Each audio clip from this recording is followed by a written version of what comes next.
Bir daha hər kəsi salamlayıram. İlker, dəvətimi qəbul etdiyin üçün təşəkkür edirəm. Hər zaman, qonaq olmağı sevirsən və eyni zamanda qonaqpərvərsən. Çünki biz qarşılıqlı olaraq bir-birimizin, platformalarında və layihələrində iştirak edirik. Bu gün, muzeylərdə sıx bir gün idi. Wow. Necə hiss edirsən özünü? Yoruldunmu? İlk olaraq mən də çox təşəkkürümü bildirirəm Mədinə. Ümumiyyətlə belə bir təşəbbüs irəli sürdüyün üçün çox maraqlı ideyadır ki, çox da gözəl vurğulamısan əslində ki, o paylaşımda muzeyləri gəzdikdən sonra oturaq bir istirahət eləyəndə muzeylər haqqında danışaq. Sağ ol ki, bu mövzuda spiker olaraq məni gördün və dəvət elədin və eynən qarşılıqlıdır. Hər zaman dəstəyini hiss etmişəm və eyni şəkildə dəstək olmaqdan çox şadam. O ki qaldı, muzeylər Təşəkkürlər.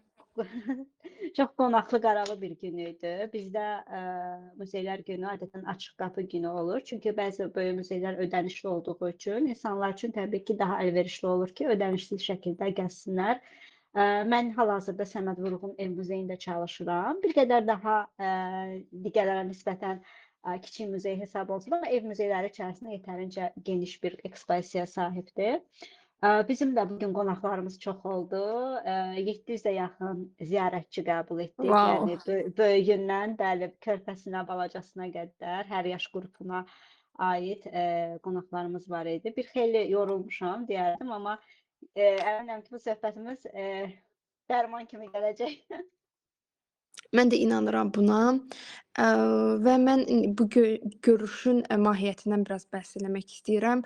Fikirləşdim ki, bu gün muzey gününə uyğun olaraq gənclər getdilər, həm müşahidə elədilər, həm necə deyərlər, rəsmləri deyə bilərik bir növ mütaliə elədilər, qəşəng-qəşəng şəkillər də çəkdirdilər. Əminəm ki, onları çoxdan paylaşıblar da.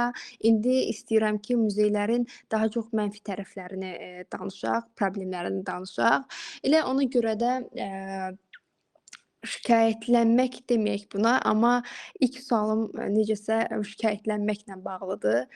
Belə deyim, Aha. İlker, mənə çox maraqlıdır ki, niyə gənclər muzeylərə getmirlər?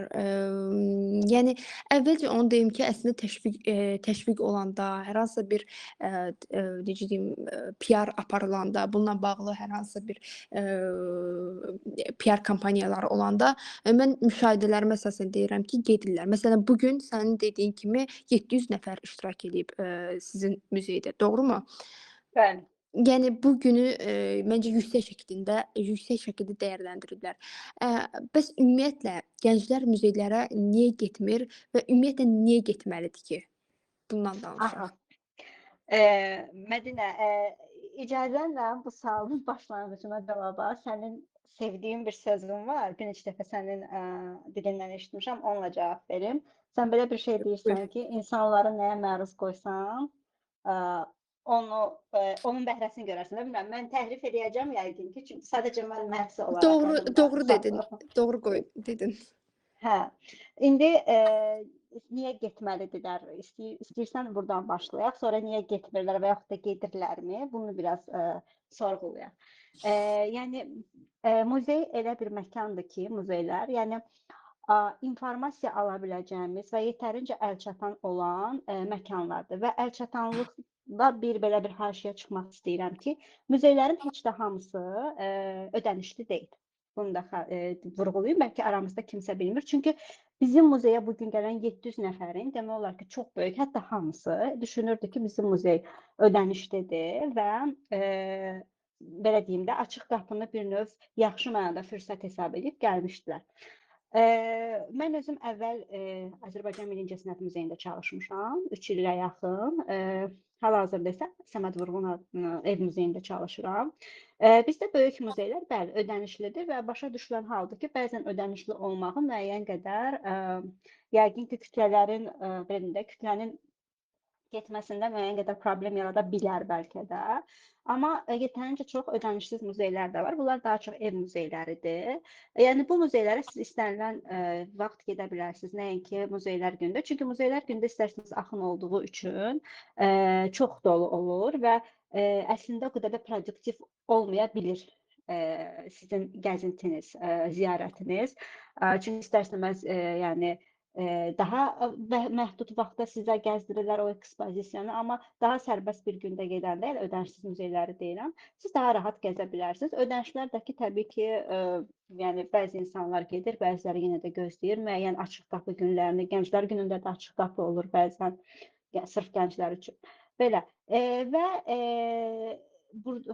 yəni bu haşiyəyə çıxmaqda məqsədim o idi ki, yəni biz əgər muzeylər dediyimiz kimi informasiyanın toplandığı və yetərincə əlçatan olan məkanlardır və biz ora gedərək öz dünya görüşümüzü artıra bilərik, yeni şeylər öyrənə bilərik və bunun sən dediyin kimi PR-ı yaxşı şəkildə aparılsa və gənclərdən danışdıqda, gənclər buna məruz qalacaqlar və məruz qaldıqları şey heç də pis bir şey deyil. Əksinə, yəni çox yaxşı bir şeydir, cəmiyyətin inkişafına yönəlik bir şeydir. Əslində muzey bir növ təhsil məkanıdır, mən deyərdim. Çünki sən orada informasiya qəbul edirsən. İstər ev muzeyi olsun, istər hansısa bir tematik muzey olsun, incəsənət yönümlü olsun, tarix muzeyi olsun. Yəni sən oradan çıxandan sonra özündə müsbət şeylər aparacaqsan, yeni bir şey öyrənəcəksən və bu belə mütəmadi olaraq davam etsə, yəni bu bir növ bilgini paylaşmaqdır və bilgini paylaşmaq mən düşünürəm ki, yəni hamı da bunu təsdiqləyər deyə düşünürəm. Yəni paylaşdıqca böyüyən və inkişafa aparan bir şeydir. Bəlkə də bu mütərəqqi, yəni inkişaf yolu bir gündə öz təsirini göstərməyəcək. Biz bundan razıyıq. Amma bu atdığımız ilkin kiçik addımlar sabah bir gün bizim cəmiyyətimizin daha yaxşı bir belə deyim də bir formaya gəlib çatmasında önəmli rol oynayacaq deyə düşünürəm. Və niyə getməlidirlər? Əslində gəl bu sualı belə qoyaq. Niyə getməsinlər? Yəni əslində indiyə kimi danışdığım, dediyim məsələlər onların yəni getməsi üçün yetərincə önəmli bir faktorlardır. Yəni daha bu bir növ mədəni istirahətdir də. Təbii ki, istirahətin bir çox növləri var. Yəni biz bir insana, bir gəncə deyə bilmərik ki, sən ancaq getməlisən muzeylərə, ancaq baxmalısan, nə bilim, elmi nələrsə məşğul olmalısan. Təbii ki, gəncin bir qədər daha belə deyim, əyləncəli istirahətdə də olmalıdır. Amma belə deyim də, bədii istirahətə də vaxt ayırsa, bir gözəl rəsm əsərinə baxsa, tarix muzeyində bir eksponatın tarixini öyrənsə, yəni yenə də dediyim kimi özü ilə bir bilgi, bir yeni bir şey kəşf eləyəcək özündə. Bəlkə də o kəşf onu fərqli, daxilində fərqli dünyalara aparacaq və bu düşünürəm ki, cəmiyyətin inkişafı üçün çox önəmli bir faktordur və muzeylər əslində təhsil belə deyim də, müəssisələri ilə, təhsil yönümlü müəssisələrlə birlikdə işləyəndə də yenə də daha çox nəticələr əldə edə bilər. Çünki biz gənc deyəndə tələbələri, yeniyetmə, yəni məktəb, orta məktəb şagirdlərini nəzərdə tuta bilərik ki, onlar da bilavasitə bizim gələcəyimizdir. Və niyə getmirlər sualına? Əslində mən deyərdim ki, son illərdə gedirlər. Burada heç də gəlin biz təkzib eləməyək ki, sosial şəbəkələrin böyük rolu var. Düzdür, bunun bəlkə müəyyən qədər mənfi təsirləri də var, bilmirəm. Bəlkə yəni söhbətin sonunda kimlərsə əlavə nələrsə demək istəsə, mən çox zövqlə qulaq asaram. Sosial şəbəkələrin əslində bir tərəfdən müsbət rolu da var. Necə? Mən son zamanlar çox görmüşəm, özüm də muzeydə işlədiyim üçün çox ziyarətçi görürəm. Bir çox hallarda gənclər bir növ sosial şəbəkələrdə belə deyim də, bloger fəaliyyəti ilə məşğul olduqları üçün yeni yerlər çəkmək, paylaşmaq çox onlara necə deyim, maraqlı gəlir və yeni yerlər kəşf etməyə çalışırlar və bu məqsədlə mən əslində çox görmüşəm ki, muzeyə gələn gənclər gəlirlər, maraqlanırlar, amma təəssüf ki, informasiya almaqdan çox bəziləri sadəcə şəkil çəkməklə məşğul olurlar. Bu biraz məni məyus eləyir. Çox istəyərdim ki, həm məlumatı alsınlar, həm də gözəl muzeyin şəkillərini çəksinlər, özlərinin gözəlliyini çəkib paylaşsınlar. Çünki istər-istəməz sosial şəbəkə elə bir hal alıb ki, yəni mən baxıram, görürəm, deyirəm, mən də gedim, mənim də burada şəklim olsun. Yəni eybi yox, şəkil üçün belə olsa, yenə də yolumuzu o məkanlardan salırıq. Belə, yəni getmirlər də bilmirəm. Yəni təbii ki, istənilən səviyyədə deyil bəlkə də muzeylərə axın, amma əvvəlki illərə nisbətən gəliş-gediş var. yenə deyirəm, çox şad olardım ki, hər dəfə, hər gəlişində gənclər özlərinə bir dənə də olsa bilgi, məlumat aparsalar çox gözəl olar. Ə, Muzeylər təhsil yeridir metaforundan çox xoşum gəldi. Və mən həmişə belə bir şey də deyirəm ki, incəsənətlə maarifləndirmənin ən gözəl yoludur. Hı Və bu hı. fikirlərindən razılaşıram. Amma bir məsələ var ki, məsələn, sən dedin ki, bu gün bizim muzey ödənişsizdir, amma bu gün gələnlər elə bilirdi ki, ödənişlidir. Yəni çoxunun bundan xəbəri yoxdur. Səncə bu kimi problemdə elə muzey işçilərinin öhdəliyinə düşən bir problem deyilmi? Yəni onlar bu problemi həll etməməlidirmi? Yəni muzey işçiləri deyəndə bəli, ümumilikdə muzey heyətini nəzərdə tutmaq olar. Yəni bu məsələlərin çünki yəni informasiyanı hardan əldə eləyə bilər? Yəni günümüzdə əsasən yenə də deyirəm, sosial şəbəkələr yəqin ki, burada rol oynayır. Yəqin ki, mən düşünürəm ki, ümumiyyətlə gündəmə biraz ayaq uydursaq, hər bir muzeyin müəyyən bir PR işi ilə məşğul olan, ən azından professional bir insan olmalıdır. Olsun onun sosial mediasını idarə edən. Çünki indiki dövrdə hər bir müəssisənin, hər bir ən kiçik müəssisənin belə yəni sosial hesabı var və insanlar buradan informasiya əldə edirlər. Başqa hardan və təbii ki, telefon nömrələri var. Yəni zəng edib soruşmaq olur, amma yəni qeyd elədiyim kimi bu arada hər muzeylər günündə baş verən hadisələrdən biridir ki, yəni axınla gəlir. Hətta biz bugün çox zərərçiyə dedik ki, yəni bugün siz tam informasiya ala bilmədinizsə, çünki həqiqətən, yəni düşünün ki, saat 10-dan 5-ə qədər 700-ə yaxın adamın gəlməyi, yəni özünüz təxmin edin də saat başı nə qədər adam düşür. Yəni çox informasiya ala bilmədinizsə, narahat olmayın, yenə gəlin, biz sizə daha ətraflı keçək, çünki bizdə ekskursiya da daha sonra nə deyirlər, ona giriş də pulsuzdur. Yəni düşünürəm ki, burada biraz muzeylərin özlərinin şəxsi PR necə deyim, metodları olmalıdır.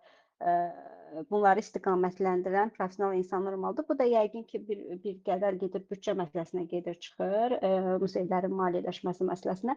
Yəni buna bir qədər daha diqqət, büdcə ayrılsa, insanlar daha çox maariflənə bilər, daha çox informasiya ala bilər ki, hansı muzey necə işləyir. Təşəkkürlər ətraflı cavab üçün. Bir qədər qatılıram sənə, amma bu yenilikçi, yəni texnologiyanın inkişafını düzdür, muzeylər tarixi eksponatların sərgiləndiyi bir yerdə, amma bu tarixi deyil, sadəcə onların eksponatlarını da qoymaq lazımdır. Daha yenilikçi davranmaq lazımdır.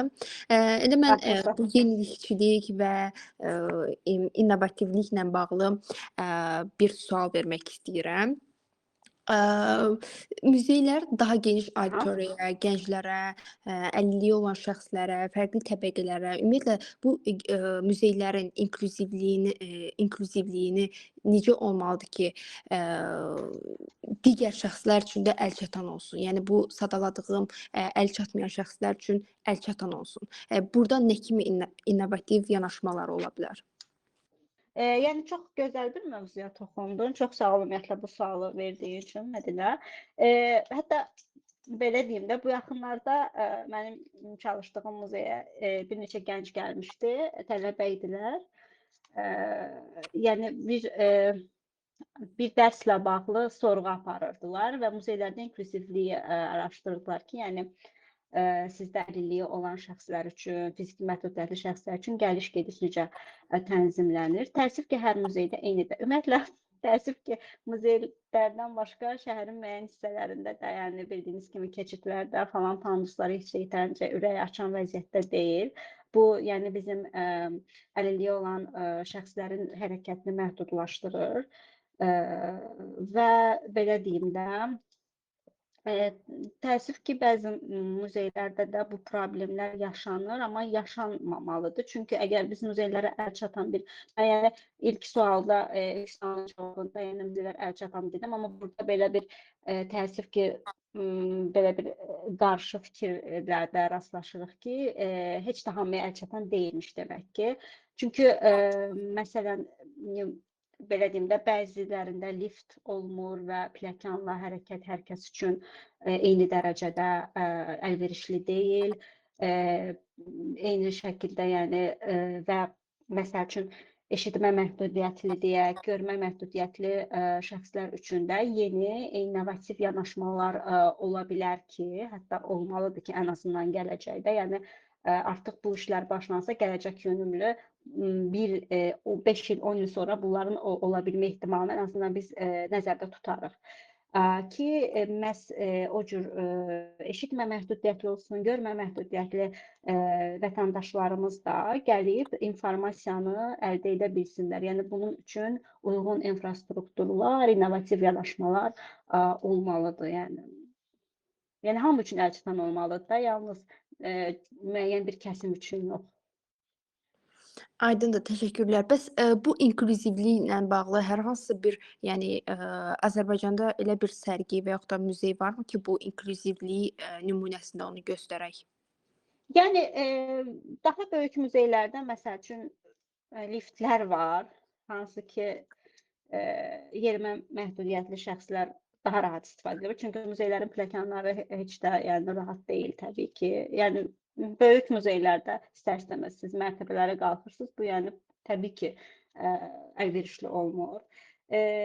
Amma yəni daha yaxşısı ola bilər. Yenə də dediyim kimi yalnız yerimə məhdudiyyətli deyil, digər görmə və eşitmə məhdudiyyətli şəxslər də nəzərə alına bilər. Sərgi olaraq isə yəni sərgilər olub.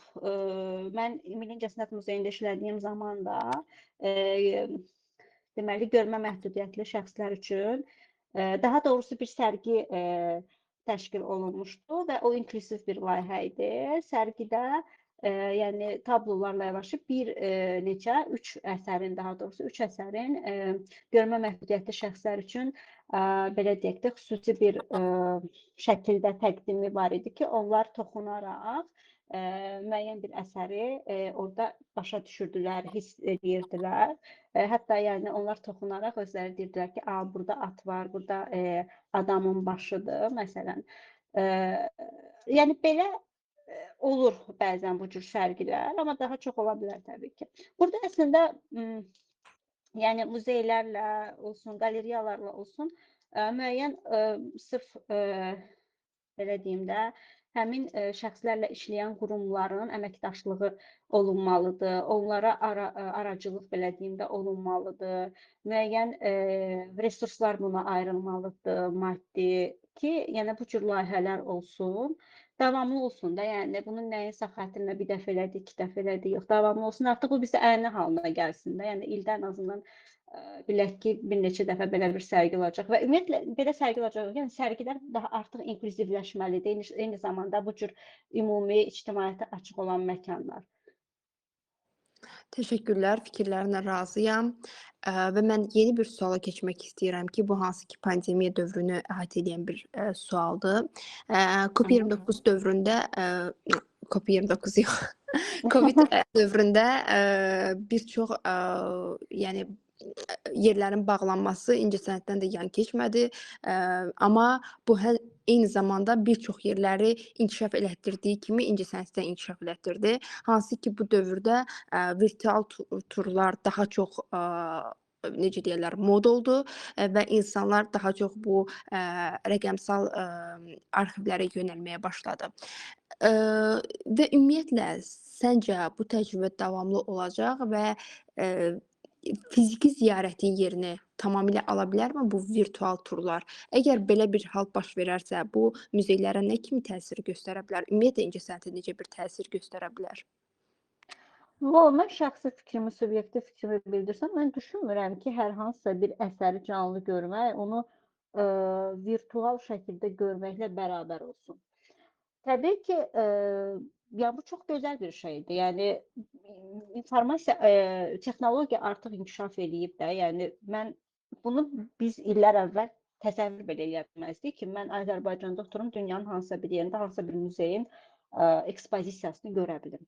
Mən oturmuşam burada, deyək ki, Fransada Louvre muzeyinin mən ekspozisiyasını görürəm. Bu pis deyil, bu niyə görə pis olsun ki? Və bu texnologiyanın gəldiyi nəticədir və biz bu dövrün insanıyıqsa, bu bununla yaşayırıq da, yəni bu bizim gerçəyimizdir artıq, biz bunu dana bilmərik. Yəni mən bunu bu yaxşı deyil deyib istifadə eləməsəm də, bu amma gerçəkdir. Yəni indi məsəl üçün süni intellekt üçün deyirlər, yəni yaxşı deyil, pisdir, mənfi fikirlər var. Mən bunu qəbul etməsəm də ülkər olaraq, amma bunun varlığına mən təkzib eləyəmirəm. Bu var və mən yaşadığım dövrdə bu inkişaf eləyir. Yəni bu heç də pis deyil. Mən düşünmürəm ki, kimsə deyər ki, virtual turlar pisdir. Və yəni bir anlıq özümüzü qoyaq, düşünək ki, mənim əlimdə fürsət var və mən bu dəqiqə gedib Louvre muzeyini, nə bilim Metropoliteni, digər məşhur muzeyləri gəzə bilirəm. Yəni kim buna yox deyər ki? Təbii ki, incəsənəti sevən insanlardan söhbət gedir. Yəni muzeyi sevən insanlardan söhbət gedir. Məncə buna heç kim yox deməz. Hətta deyim ki, mən yenə də sosial şəbəkələrin gücünə gəlib çıxacağam.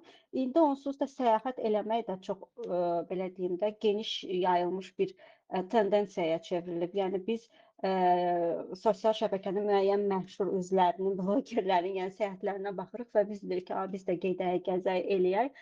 İstər-istəməz gəzəndə sən bir kontent yaradırsan, bir dəfə kafeni çəkirsən, bir dəfə gəlirsən, amma mən muzeydə də olmuşam, muzeyi çəkirsən. Yəni məncə buna heç kim yox deməz ki, gedim o muzeyləri canlı da görüm və düşünmürəm ki, bu canlı necə deyim, gəliş-gedişi əngəlləyə bilər. Yox, yəni belə deyim də, bir məşhur bir əsəri, yəni bir sevdiyiniz bir rəssamı düşünün də, onun əsərinə canlı baxmaqla virtual baxmaq eyni deyil axı. Hətta virtual olaraq sənin gəzdiyin o muzey səni daha da həvəsləndirə bilər ki, bir növ məqsəd ola bilər ki, mən bunu gedib canlı görəcəm. Mən belə düşünürəm. Bu mənim şəxsi fikrimdir. Yəni bilmirəm, əksini düşünən varsa çox maraqlı olar. Yəni bunun barədə söhbət edə bilərik. Sonda izləyicilərə də söz veriləcək. Kim əgər Aha. əks fikirlərini bildirmək istəsə, dinləmək xoş olar və yaxud da hər hansı fikrini bildirmək istəsə, dinləmək xoş olar mənə də. Və sən dedin ki, bəs hər hansı bir əsəri virtual görmək, sonra da onu canlı görmək yaxşı bir motivasiya ola bilər. Bu da bir növ sənətə daha çox yönəlməyə gətirib çıxarır. Və mənim ümumiyyətlə sualım bu yerdədir ki, muzeylər məktəb proqramlarına və ümumiyyətlə tələbə ziyarətlərinə və gənclərin sənətə yönəlməsinə necə təsir göstərə bilər və ümumiyyətlə necə töhfə verə bilər? Müsbət təsir göstərə bilər. Yəni niyə də yox? Yəni əvvəldən də qeyd etdiyimiz kimi, əslində mən yenə deyirəm, muzeyə bir təhsil müəssisəsi kimi baxıram, təhsil obyekti kimi baxıram. Ümumiyyətlə təhsil dediyimiz nədir? Təhsil yəni yalnız məktəbdə, mən düşünürəm, universitetdə aldığımız bir şey deyil də. Təhsili sən xüsusilə də yəni informasiyanın bu cür geniş yayıldığı bir çağda sən informasiyanı yəni bu informasiya almaq mənə görə bir təhsil almaqdır. Təhsil almaq nədir? Müəyyən bir bilgini əldə etməkdir də. Sən bunu əldə edə bilərsən, dünya görüşünü zənginləşdirə bilərsən. Və muzey də həmçinin elə bir yerdir. Sən muzeyə gəlirsən, sən öyrənirsən. Yəni öyrəniləcək minlərlə material var orada. Yəni ən balaca muzeyin belə minlərlə eksponatı, kolleksiyasında minlərlə, fondunda minlərlə muzey vahidi var. Yəni sən onlardan nələrsə öyrənirsən. Bu artıq bilavasitə mənim üçün təhsildir və təhsillə necə birləşə bilər? Bu çox maraqlı bir mövzudur. Bu hətta mən düşünürəm ki, daha intensiv şəkildə yanaşılmalı olan, nəzərdə tutulmalı olan mövzudur. Müəyyən qədər var. Yəni məktəblər gəlir tez-tez, müəllimlər uşaqlarını, şagirdlərin tələbələrini yığır, gətirir muzeyə və belə deyim də, orada müəyyən informasiya alırlar. Ümid edirəm ki, həqiqətən də istədikləri nəticələrlə qayıdırlar. Çünki bəziləri baxırsan ki, sadəcə zorla gətirilib. Bu çox məni məyus eləyir. Çünki istər-istəməz bələdçi də, yəni informasiyanı verir, qarşı tərəfdən onu görməyəndə biraz məyus olur. Bu Burada necə bir şey? Buyur. bu izləyici və bələdçilərlə bağlı bir sualım da var, onu axırda verəcəm. Hə, yaxşı. Və bu necə ola bilər? Baxın, götürək məsələn tarix yönümlü bir muzeydə. Tarixin müəyyən periodları orada əks olunur, eksponatlarda, muzey vahidlərində, müəyyən tablolarda, əşyalarda və sən orta məktəb şagirdi deyək, tarix dərsliyində deyək ki, Səfəvilər dövrünü keçir. Bu Səfəvilər dövrünü keçir, orada kitabda informasiya alır, müəyyən vizualları görür deyək ki, amma gəlib bilavasitə məsəl üçün o dövrün hər hansısa bir əşyasını, geyimini, nə bilim, tarixi bir sənədini, kitabını gəlib canlı şəkildə görsə, yəni nə gözəl olar. Yəni mən belə düşünürəm. Yəni belə deyim də, dərs proqramı irəlilədikcə və proqramla birlikdə, belə deyim də, bu məktəb olsun, işin nəzəri hissəsi, praktik hissədir. Yəni bir növ laboratoriyada sən o yönümlü muzeyləri gəzə bilərsən. Eyni zamanda tək bu cür yox, yəni bil belə deyim də, təbiətlə bağlı olan muzeylər də var. Məsəl üçün sən deyək ki, bitkiləri öyrənirsən, gəlirsən orada bilavasitə onları görürsən, incəsənət dərsliklərini götür. Yəni bildiyim qədərilə mən bizim məsəl üçün təhsil aldığımız orta məktəb dövründə rəsm dərsləri belə keçirilmirdi. Bizə yenə tipik olaraq ev çəkdirirdilər, üstündən də damdan tüstü çıxırdı. Amma indi mən öz tələbələrimin dərsliklərinə baxıram. Səttar Bəhlulzadə haqqında qısa məlumat var, Maral Rəhmanzadə var, Tahir Salahov var. Bilmirəm indi tədris nə dərəcədə keyfiyyətli aparılır. Vallah mən onu deyə bilmərəm. Mən çünki bizim yəni evimizdə də elə kiçik yaşda biri yoxdur ki, onun mən nəyinisə deyim. Amma kitabda fakt görürəm ki, hə, bu rəssamların adları var. Demək ki, bu dərs proqramında var da. Məsələn, İncəsənət Muzeyində həmin rəssamların orijinal əsərləri ekspozisiyadadır hər zaman. Uşaqlar gəlsə, o öyrəndiyi Səttarı canlı görsə, inanın ki, yəni əsəri canlı görmək ayrı bir şeydir. Mən özüm 2021-ci ildə İncəsənət Muzeyində ilk dəfə işləməyə başladım və mən özüm sənətşünaslığı bitirmişəm. Təbii ki, o dövrə qədər rəssamlarımızın bəzən orijinal əsərlərini görmüşdüm, amma İstər-istəməz sənin kitabda, dərsliklərə mən özümdən danışıram, hansı ki, mən tələbə idim də, yəni orta məktəb şagirdi deyildim. Sən oxuyursan, kitabda görürsən hansısa əsəri, amma gedirsən canlı görürsən, tamam ayrı bir təəssüratlar oyanırsan, inanın mənə. Yəni, məsələn, Səttarın o rənglərinin şəffaflığını sən, yəni, kitabda yox, canlı görürsən, nə bilim, Vəcihə Səmədovun o güclü rəng yaxılarını. Yəni və belə deyim də, sırf incəsənətdən getsə mənim sahəmdən, bu özü bir belə deyim, başqa bir ruhdur, başqa bir estetikadır və uşaqlar o bədii zövqlə, bədii ruhla böyüyür. Yəni bu çox incə, gözəl bir şeydir. Ətraflı cavab üçün təşəkkür edirəm. Yəni, eksponatları canlı görmək və real görmək arasındakı fərqi çox yaxşı izah elədin və bu mövzuda sənə qatılıram. Həqiqətən də bir eksponatı canlı görməklə onu virtual görmək arasında böyük bir fərq var və onun bəxş elədiyi hisslər də tamam fərqlidir. Və mən eksponatlar demişkən, muzeylərdə klassik, yəni daha çox müasir sənət nümunələri ilə klassik eksponatların düzülüşündən, onların kurasiyasından sual vermək istəyirəm. Yəni bu Aha. kurasiya məsələsinə necə bir yanaşma olmalıdır ki, burada balans qurulsun? Yəni həm tarixi kontekst, həm də müasir estetik zənginlik vurğulansın. Bu haqda bir kurator kimi eyni zamanda nə düşünürsən? Yəni daimi ekspozisiyadan söhbət gedirsə, əslində incəsənət, yəni yeniliklərə yetərincə açıq bir sahədir. Kurasiya sahəsi də bura aiddir.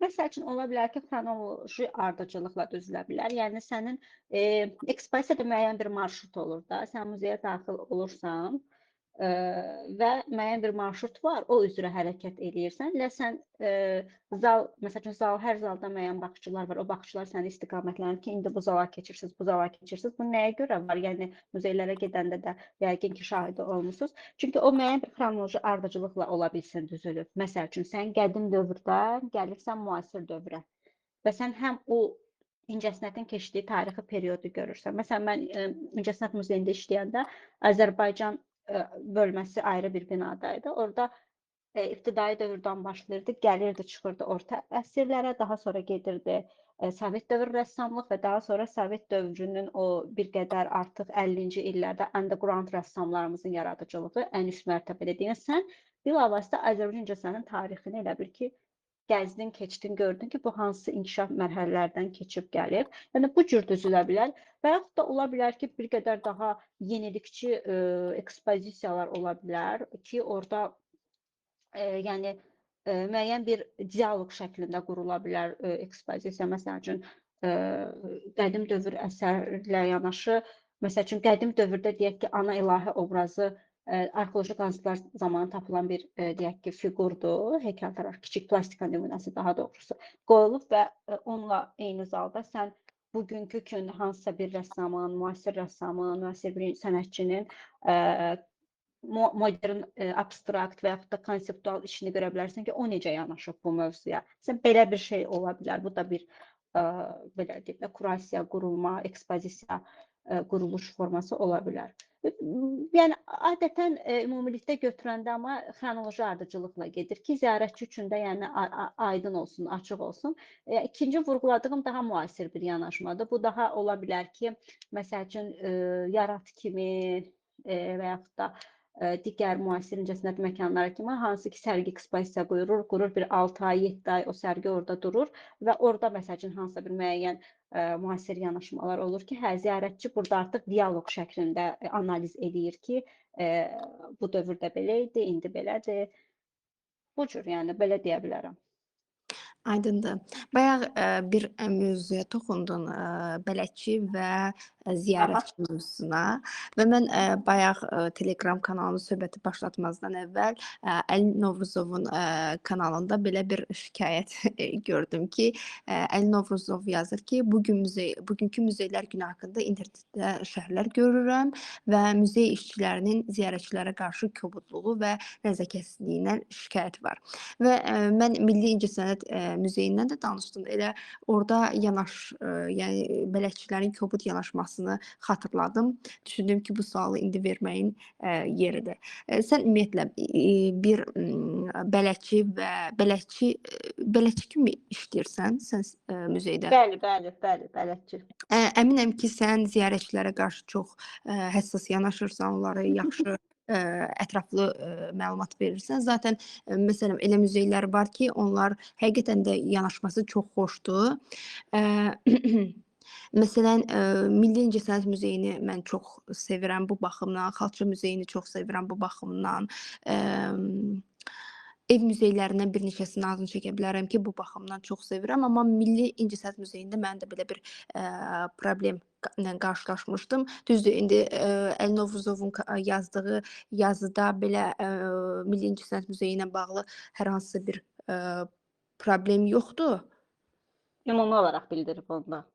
Aha, mən bayaq dediklərimdən bilmirəm, Milli İncəsənət Muzeyinin adını çəkdimmi ya yox, amma mən müasir İncəsənət Muzeyini vurğulamaq istəyirəm ki, orada məsələn bələdçilərin münasibəti çox yaxşıdır. Amma bunu Milli İncəsənət Muzeyi üçün deyə bilmərəm. Amma burada gördüm ki, tərifləyiblər Əli Novruzovun yazısında onu gördüm. Mən isə bu barədə əksini düşünürəm. Yəni Milli İncəsənət Muzeyinin işçilərinə bağlı.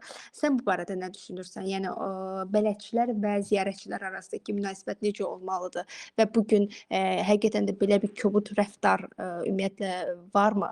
Sən özün Milli İncəsənət Muzeyində işlədiyin zamanlar necə idi? Mən Milli İncəsənət Muzeyində də bələdçi kimi fəaliyyətim olub.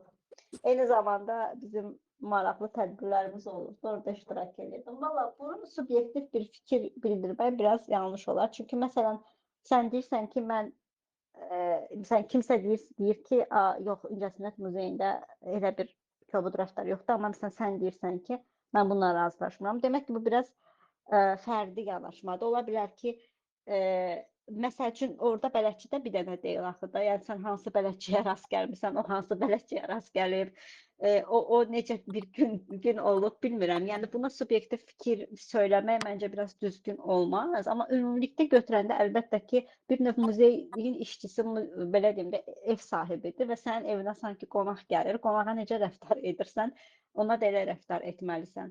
Təbii ki, yəni biz insanlarla işləyirik. Yəni gəlin qəbul edək ki, insanların heç də hər biri eyni olmur. Heç də hər biri, yəni biz həmişə mənim də iş yoldaşlarımla falan belə söhbət edəndə hər zaman belə bir şey deyirik ki, biz muzeydə işləməyə başlayanda düşünürdük ki, muzeyə yalnız eyni, necə deyim, daha həqiqətən muzeyi sevən, belə deyim də, bilmirəm necə ifadə edim, fikrim biraz düzgün səslənsin də, müəyyən bir daha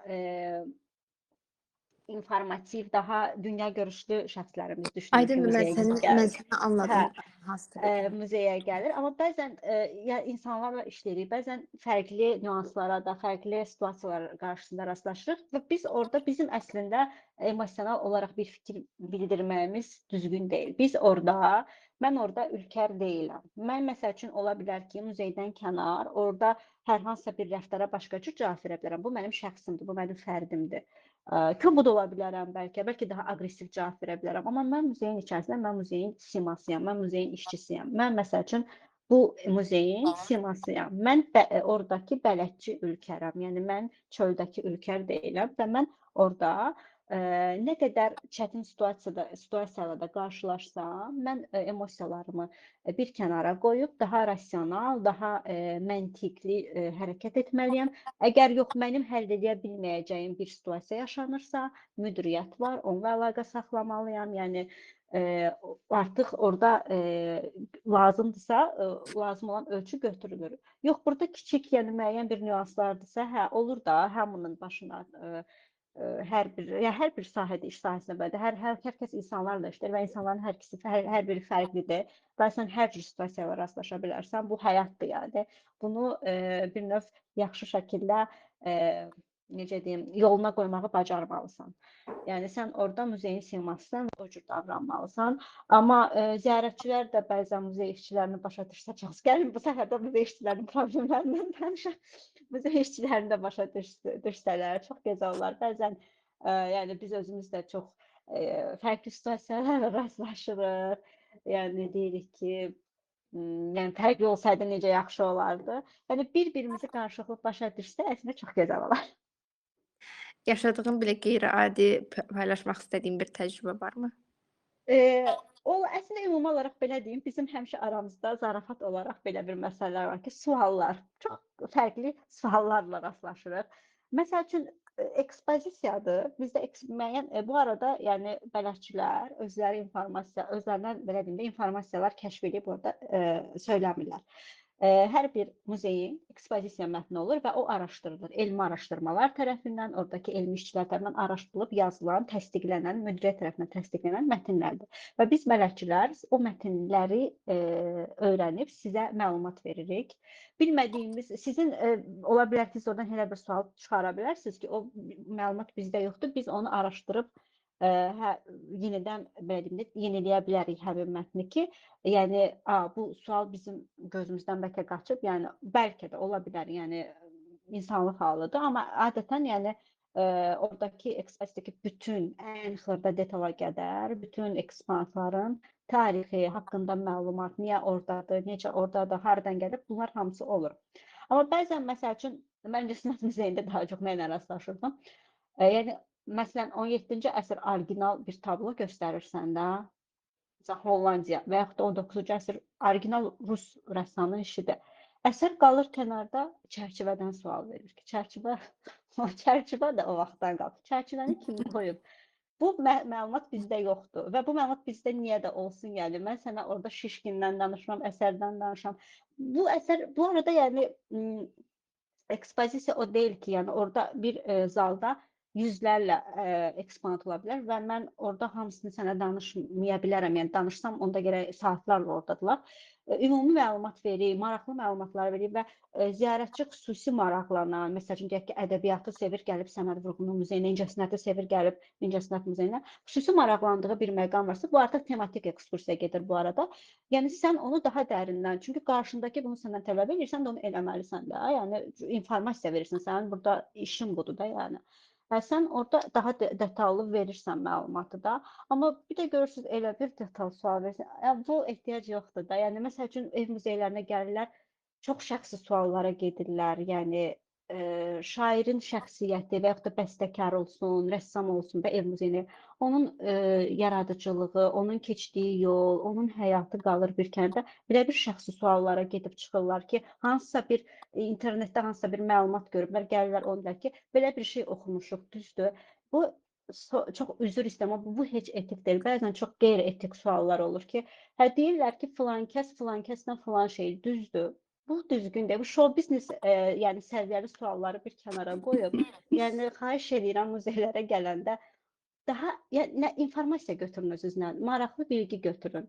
Və bir də ki, məsəl üçün mən muzeyin simasıyam və nəzərə alın ki, mənim də müəyyən bir səlahiyyətlərim, necə deyim, yəni mənim də müəyyən bir, mən burada işçiyəm də, yəni o show biznes xəbərlərini mən sizlə bölüşmək ixtiyarım yoxdur. Bu düzgün, bu Ə, etikdir, bu etik deyil yəni. Mənim kiminsə şəxsi həyatı haqqında sizə məlumat verməyim. Mən deyə bilərəm, hə, filankəs filan var. Məsəl üçün danışıram, məsələn, Səttar Bəhruzadədən danışıram. Deyirəm ki, filan vaxtda filan yerdə dünyaya gəlib, filan cür həyat keçirib, filan bir, bu cür şeylər gətirib onun rəssam olmağına çıxarıb falan. Amma məsələn, o filankəslə filan evdə filan şey eləyib. Bu düzdür. Bunu Vau. eləməyin. Bunu eləməyin, xahiş edirəm. Bu düzgün yanaşma deyil. Siz bunu əgər bu məlumatı öyrənmək istəyirsiniz, tarixin arxivləri araşdırın. Hə, sizə maraqlı olan show biznes xəbərini tapın, bilin, siz də rahat olun. Amma muzeydə bu sualları vermək etik deyil.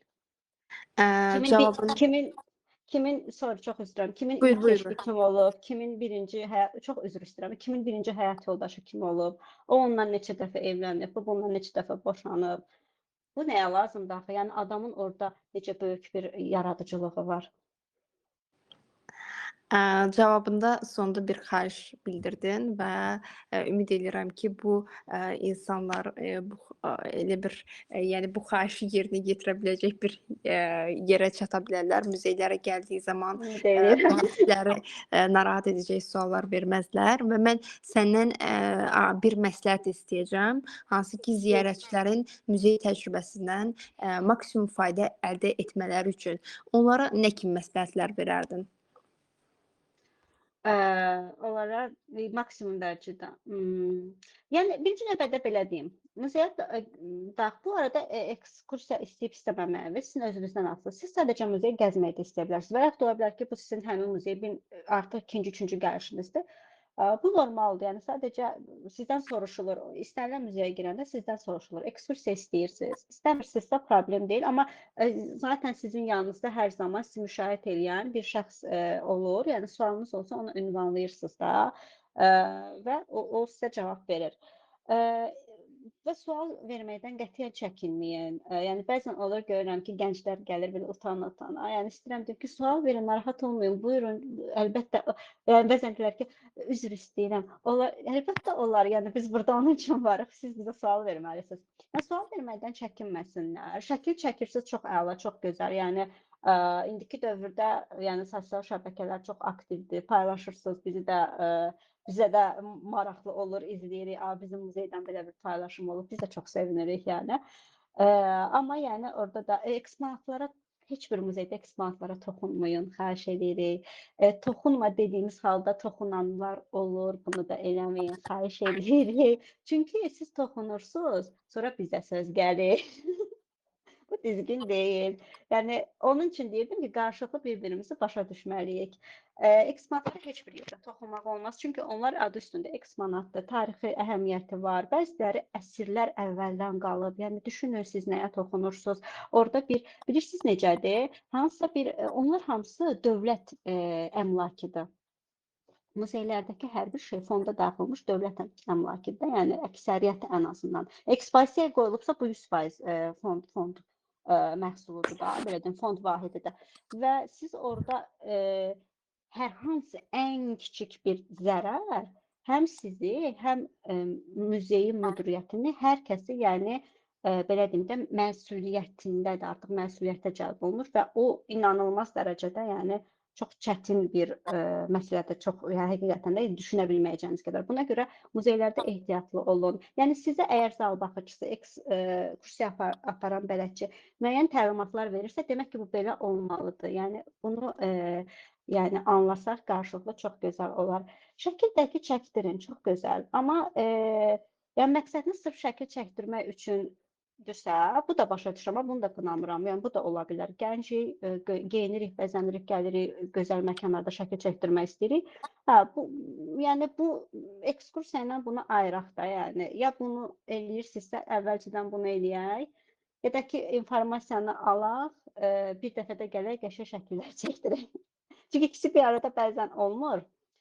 Qarışıqlıq olur da, yəni nə bilim, bilmirəm. Təşəkkürlər ətraflı cavabın və məsləhətin üçün və mən günün sonuncu sualına keçmək istəyirəm. Gələn 10-20 ildə muzey konsepsiyasını necə dəyişəcəyini düşünürsən? Yəni hər kəs üçün açıq və interaktiv bir məkana çevrilə biləcəkmi, bugünkü muzeylər? Bu barədə fikirlərini öyrənmək istəyərdim. Çevrilə biləcəkmi? Ümid eləyək ki, çevriləcək. Əslində bu bizim biraz bayaq danışdığımız mövzuya da biraz yaxın ola bilər. İnklüzivlik məsələsi, əlçatanlıq məsələsi, interaktivlik də, yəni əslində hal-hazırda bildiyim qədərilə Heydər Əliyev mərkəzində müəyyən qədər interaktivlik var. Hətta Qız Qalasının da daxilində yəni ki, orada da müəyyən qədər interaktivlik var. Yəni mən bayaq dediyim fikrə, yəni yenidən qayıda bilərəm ki, texnologiya inkişaf eləyirsə, istər-istəməz bundan bizim istifadəmiz də qaçınılmaz bir hal alır və bu əlbəttə ki, təqdimatı daha da maraqlı, fərqli və əlçatan və asan eləyirsə, niyə də istifadə etməyək? Yəni keçəcəkmi deyəsən bitirdin sualı. Keçsə, yəni olar, yaxşı olar. Niyə də olmasın, niyə pis olsun? Yəni sən bir söz, bir ifadə vurğuladın, daha əvvəldə. Yəni muzeylərdə tarixi olan şey eksponatlar olsun, yəni yanaşma yenilikçi olsun. Gözəl fikirdir. Yəni mən sənə razıyam tamamilə. Ətraflı cavabların üçün təşəkkürlər və vaxtın üçün təşəkkürlər Ülker. Mən Günün təşəkkür sonuna edirəm. Çox yekunlaşdıq xoşdur. və düşünürəm ki, bu gün biz, yəni muzeylər, yəni sən düzdür öz öhdəliyində həm də ziyarətçiləri bu günə qədər qarşıladın və eyni zamanda günü, bilirsən də məsələn bu gün, bu il daha doğrusu, bu ilin mövzusu muzeylərlə bağlı bu ilin mövzusu sürətlə dəyişən icmalarda muzeylərin gələcəyidir. Yəni 1977-ci ildən bəri 18 may bu günümüzə qədər muzey günü kimi qeyd olunur və hər il öz növbəsində temaları var, mövzuları var. Hı -hı. Muzeylərin. Bəli. Bu ilin mövzusu da sürətlə dəyişən icmalarda muzeylərin gələcəyidir və biz bugünkü sənin cavablarınla və mənim suallarım fonunda çox ətraflı məncə danışıqlar oldu ki, biz dəyişən icmalarda muzeylərin gələcəyini necə görürük, onları necə qiymətləndiririk. Ətraflı bir cavablar oldu. Düşünürəm ki, izləyicilərə də maraqlı oldu və mən sonda izləyicilərə söz haqqı vermək istəyirəm. Əgər kimsə hər hansı bir sual varsa verə bilər, yoxdursa biz yekunlaşdıra bilərik.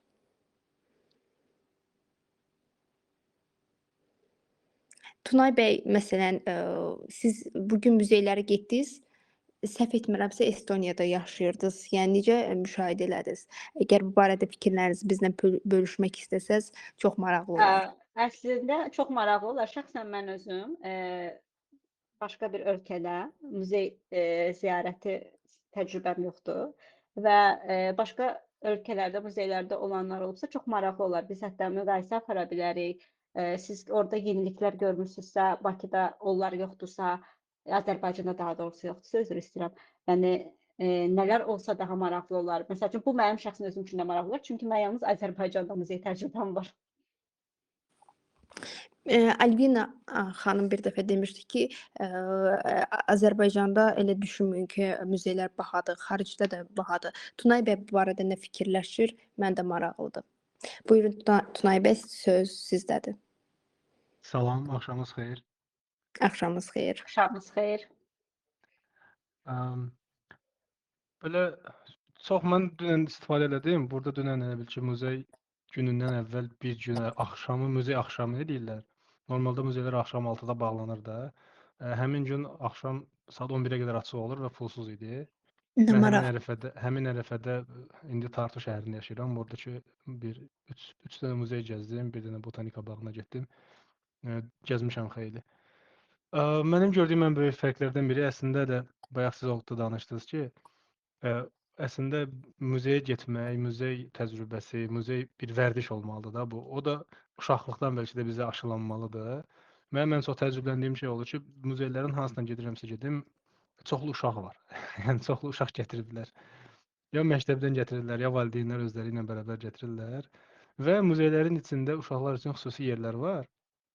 Həm az yaşlılar üçün balaca oyun yeri var ki, valideynlər uşaqlarını ora qoyub gəzsinlər, həm də bəzi belə interaktiv komponentlər var da, bilmirəm artıq necə adlanır onlar. Orada uşaqlar onlarla məşğul olurlar, oynayırlar və s. və yəni təkcə baxmırlar da, onu təcrübə də eləyirlər.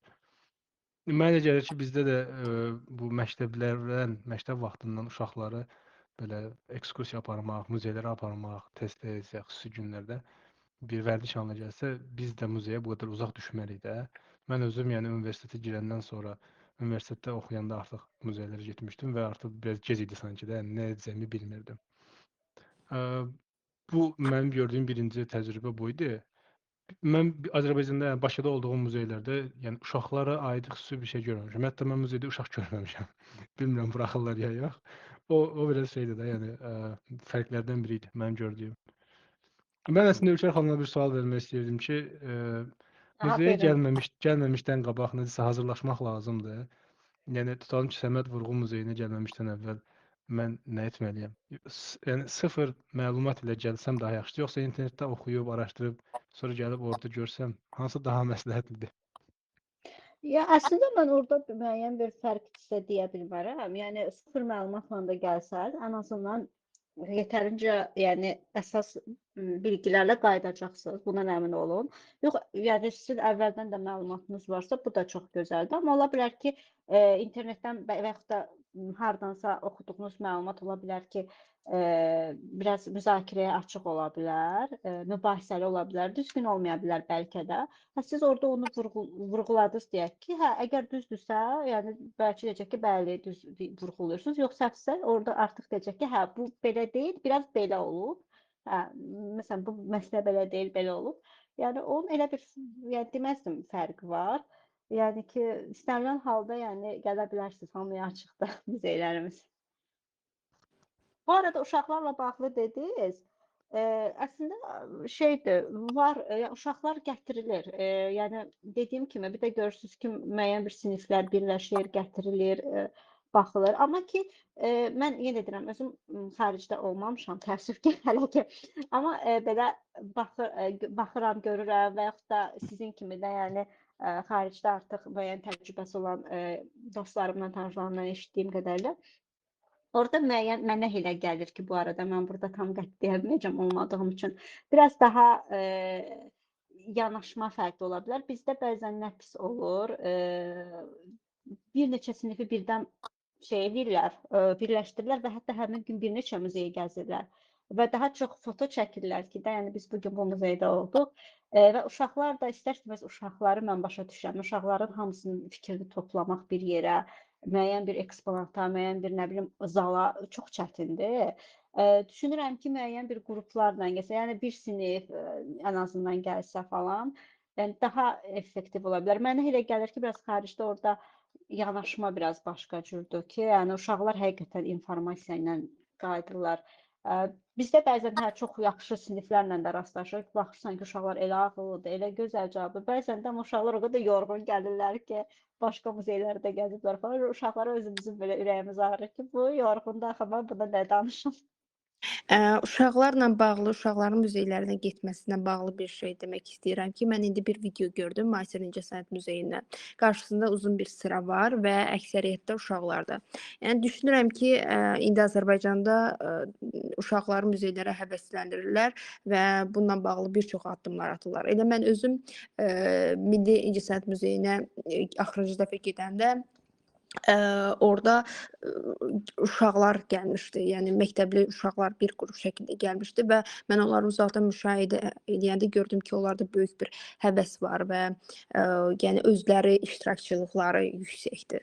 Yəni bu Orada xoşhal. hə, proqramlar olur əslində. Birinci növbədə deyim ki, uşaqlar üçün ekskursiya fərqli olur. Yəni böyük kimi olmur. Biz daha onlarla oyunvari, interaktiv aparılır təbii ki. Uşaqla yəni böyük kimi danışa bilmərik. Bir də bəzi muzeylərdə Incəsənət muzeyi əsas bura daxildir. Müasir incəsənətdə də var deyəsən, yaratdıq məsəl üçün məkanında da olur. Müəyyən ustad dərsləri, master-klasslar keçirilir, tematik olur. Məsəl üçün deyək ki, İtaliya dövrünədir və yaxud da hansısa bir dövrə aid və yaxud da Azərbaycan incəsənətindən bir dövrə aid master-klass olur. O ekspozisiya tanıdılır. Orada mən özüm orada işləyəndə, məsələn, orada sırf rəssam kimi də işləmişəm ki, uşaqlarla bir yerdə biz master-klasslar eləmişik, çəkmə, müəyyən Səttarın məsəl üçün işini yəni 3 yaşından böyük siniflərə qədər bir də görürsüz qruplar gəlirdi, yazılırdı və məsəl üçün Səttarın əsərini interpretasiya edirdilər.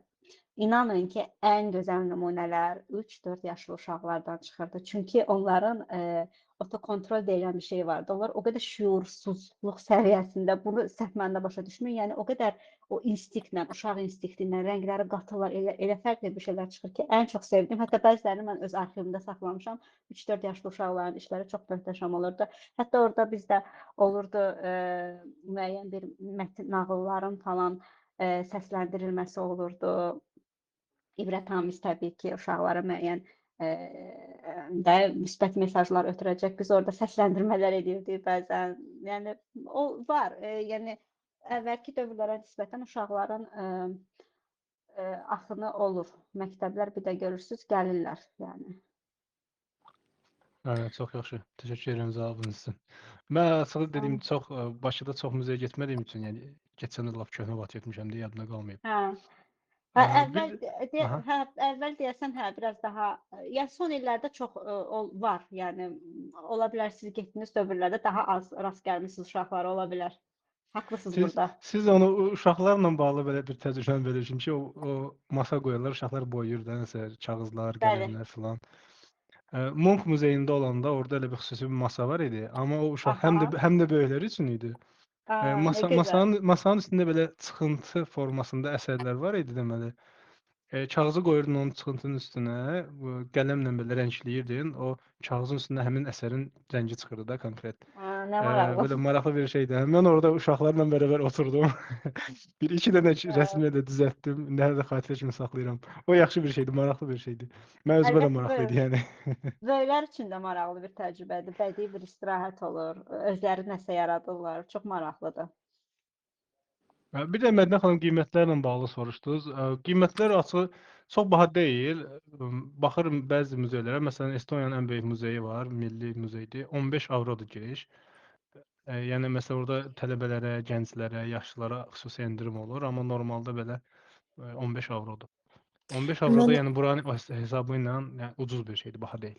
Mənə bayaq qiymətlə bağlı yazıldılar. Yazıblar ki, Yıldız Sarayı, Dolmabahçe Sarayı, Rəsm Qalereyası İstanbulda üçü bir yerdə xaricilər üçün 2500 TL-dir. Yəni 110 manat və Uyğun. bunun bahalığından danışırlar. Və bir dəfə də Deyəsən mənə Türkiyənin iqtisadiyyatı ilə Türkiyədə bağlıdır ola bilər. yəqin ki. Mən açığı məsələn Louvre-un qiyməti 20-25 avro idi. Yəni mən də təəccübləndim ki, o qədər böyük muzey, yəni ora günlərlə gez bitməz də. 22-23 avro idi. Çox ucuz idi. Türkiyədə biraz bahadır, bilmirəm o niyə elədir. Yox, mənə xaricdə olan bir başqa izləyicim də yazmışdı. Hansı muzeydən olduğunu xatırlamıram. Mən biz ondan söhbət eləyəndə ki, bəlkə də Azərbaycanda muzeylər baha olduğu üçün gənclər çox da maraqlı deyil, amma o mənə bildirdi ki, burada da eyni zamanda, yəni öz yaşadığı yeri nəzərdə tutub dedi ki, burada da həmçinin bahadır, amma haçan getsəz həmin muzeylərdə nə qədər adam görə bilərsiniz. Yəni belə Ola geri bilər. dönüşlər alıram. Açığı yəni mən ən belə gördüyüm bahalı muzeylər Louvre muzeyidir. O da 25 avro idi. Ondan bahalısını görməmişəm. Düz elə dəhşət çox muzey gəzməmişəm, ancaq gördüklərim hamısı belə 15-20 avro arası olub. Hətta daha belə az olanlar da olur. Burada indi mənə yenə yazdılar ki, Rusiyada da muzeylərin baha olduğunu deyirlər. Maraqlı. Mən də Almaniyada bir dəfə olmuşam. Orada bir iki dənə muzey gəzmişəm. Louvre-da olmuşam, Munch muzeyində olmuşam. Onlar hamısı ucuz idi. Yəqin ki, bu tərəf mən getdim ya da mən tapıb ucuzuna getmişəm. O da ola bilər. Amma yetərincə gözəl muzeylər gəzmisiniz. Şəkilləri paylaşdınızmı öz kanalınızda? Hələ ki görməmişəm. Mən axırıncı mesajınızı gördüm. Ondan əlavə şəkilləri görməmişəm muzeylərdə. Qrupda var idi, həm paylaşmışdım. Axırıncı bir post var, onun altına yazım, şərh kimi atmışdım da, belə paylaşmamışdım şəkilləri kanalda. Ya bir də onu deyim ki, məsələn orada maraqlı bir söhbət var ki, mən məsələn 3 muzey, bir dənə botanika bağı gəzmişəm. Burada balaca olduğu üçün elə gəzmişəm də. Normalda elə məsələn Estoniya Milli Muzeyi var, o çox böyükdür də. Oranı gəzmək üçün bir gün bəs eləmir. Amma bəzi nə bilim belə də balaca muzeylər var. İdman muzeyi var, nə bilim, İncəsənət muzeyi var Tartunun universiteti tərkibində. Onlar balaca olduğu üçün belə yəni bir saata gəzib bir saata qurtara bilirsən. Ona görə bir iki dənə muzey gəzmişdim. Yoxsa mən də belə yavaş-yavaş gəzirəm muzeyləri. Yoxsa belə qaça-qaça gəzmək çox da rahat deyil. Təşəkkürlər qatıldığınız üçün və fikirlərinizi bildirdiyiniz üçün bizə yeni bir mövzular açdınız. Həm uşaqların muzeylərə cəlb olunması ilə bağlı, həm də qiymətlərlə bağlı yeni bir müzakirələr oldu. Əlavə bir müzakirə açmaq istəyən və fikirlərini bildirmək istəyən hər hansı biri varsa, mikrofonu aça və yaxud da əlinizi qaldıra bilərsiniz. Mən mikrofonu açaram. Yoxdursa yekunlaşdıraq. Sunay xanım əl qaldırmışdı bayaq. Sonra desin bağladı. Yəqin fikrində Sunay şey var. xanımın mikrofonunu açdım. İstədiyi vaxt fikrini açıb bildirə bilər. Bu aralar Allegoriyanın yazışma yeri çox da aktiv deyil. Düşünürəm ki, bu mənim yanaşmamdan asılı olaraq belədir. Daha çox rəsm əsərləri paylaşıram və müzakirələrə səbəb olacaq mövzular paylaşmıram, amma bu söhbətlə hansı ki muzeylərin problemləri ilə düşünürəm ki, daha çox müzakirələrə səbəb olan mövzulardan danışdıq. Və bunu yay boyunca istəyərdim ki, bu podkast şəklində davam eləsin. Nə vaxt əgər mövzuları açmaq istəsəniz, söhbət etmək istəsəniz, qatılmaq istəsəniz, mənə yaza bilərsiniz bu barədə. Sunay xanım, söz sizdədir. Salam, hər vaxtınız xeyir olsun ilkinliklə. Hər vaxtınız xeyir. Bizdə də bu gün çox aktiv idi, yəni həqiqətən mən gözləmirdim ki, bizim cəmiyyətdə bu qədər insan maraqlı olar muzeylərə. Çünki mən getdiyim ərəfələrdə, yəni mən normal günlərdə də, adi günlərdə də muzeylərə çox gedən insanam. Həftə sonunu dəyərləndirirəm bu barədə. Çox adam görmürəm. Bu gün yəni bu qədər insanın orada toplaşmağı həqiqətən sevindirici bir hal idi. Mən düzdür bu gün çox muzeyə gedə bilmədim. Əsasən İncəsənət muzeyi və Xalçaçılıq muzeyinə getdim. Öz sahəmlə bağlı olduğu üçün o da. Yəni tez-tez getdiyim bir muzeydir və bu gün də elə dəyərləndirmənin ondan yana istifadə etdim. Sözün qısası belə deyək, orada kitab yeri açıq idi. İncəsənət muzeyinin, yox, Xalçaçılıq muzeyinin üzr istəyirəm. Daxilində kitab yeri var. Ora açıq idi və bir neçə dəfə şahid olduğum bir mövzu haqqında danışmaq istəyirəm.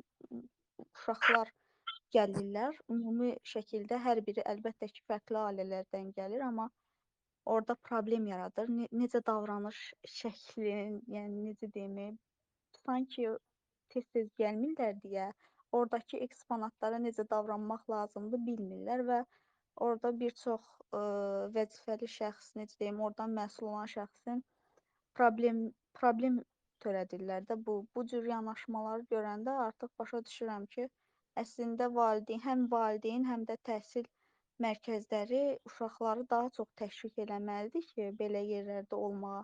Onlar həm orada necə davranış şəklini bilsinlər, yəni eksponatlara necə davranmaq lazım olduğunu bilsinlər, həm də onların mahiyyətini dərk eləsinlər. Əslində bir növ bizim cəmiyyətin inkişafı üçün bu çox kiçik yaşdan başlamalıdır. Mən orta məktəbdə oxuyanda heç bir müəllimim mənə demirdi ki, biz muzeyə gedirik, oradakı eksponatların hər biri çox əhəmiyyətlidir və niyə əhəmiyyət kəsb elədiyini heç kim bizə başa salmırdı. Sadəcə bizim hara gedəcəyimizi bildirirdilər. Bəlkə də onun yəni həyəcanı ilə sevinirdik, amma nəyi görməyə gedirik və bu bizim üçün nə kimi əhəmiyyət kəsb eləyir, bunu dərk eləmirdik. Uşaqlara kiçik yaşdan bunun mahiyyətini başa salsalar, bəlkə sonradan da onlar daha tez-tez gedib görmək istəyər, daha dərindən incələmək istəyər. Və xaricdə olan muzeylərdən fərqli olaraq bizim muzeylərdə uşaqlara bunu maraqla, yəni ki, təbliğ eləmirlər. Sözün açığı, mən bir çox video slaydlara baxmışam, xaricdə olan. Onlar belə toppinqlər kimi keçirilir. Yəni ki, izahları o qədər maraqlı verilir ki, uşaqlar yəni buna çox diqqətlə qulaq asırlar. Bizdə isə soyuq və ötəri yanaşırlar. Şəxsən bu gün də mən şahid oldum. soyuq və ötəri keçişdirirlər. Bilmirəm, əlbəttə ki, hər kəs belə olmaya bilər. Amma mənim müşahidəm əsasında bu da çox şey dəyişir. Və bunu da yəni aradan qaldırsalar, bəlkə daha çox belə səmimiyyət yaranar, oradakı istiliyi hiss eləyərsən və daha çox gedib görmək istəyərsən. Əlbəttə demirəm, sərhəddə aşılsın. Səmimiyyət nə mənada səmimiyyət? Həqiqətən bir işi sevərək görmək insanda, digər insanlarda da əhval-ruhiyyəni oyandırır və istər-istəməz sən dəyərləndirirsən, onun işinə həqiqətən hörmət eləyirsən və diqqətlə qulaq asmağa başlayırsan. Amma yox, qarşındakı insan soyuq yanaşanda, ötəri yanaşanda istər-istəməz sən də soyuq və ötəri yanaşırsan və o sənin son gedişin olur o muzeyə. Və ilk dəfə gedən bir insan üçün də orada hər hansısa bir marağın oyadılması əslində vacibdir, mənə elə gəlir ki. Yenə də bu mənim şəxsi fikrimdir. Oradakı insanlar indi deyə bilərlər ki, bura dəfələrcə insan gəlir və onların maraq dairəsini xoş eləmək bizim üçün önəmli deyil. Amma yenə də bir yerdən başlamaq lazımdır da cəmiyyəti təşviq eləməyə ora. Yəni Təşəkkürlər fikirləriniz üçün. Buyurun. yox, bitdi, çox sağ olun. Təşəkkürlər fikirləriniz üçün və mən axırda dediyiniz cəmiyyəti həvəsləndirmək üçün, təşviq üçün bir yerdən başlamaqdır fikrini çox sevdim və mənim də yanaşmam bu cürdür.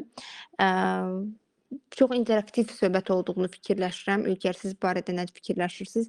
Məncə çox maraqlı bir söhbət oldu və biz yekunlaşdıra bilərik.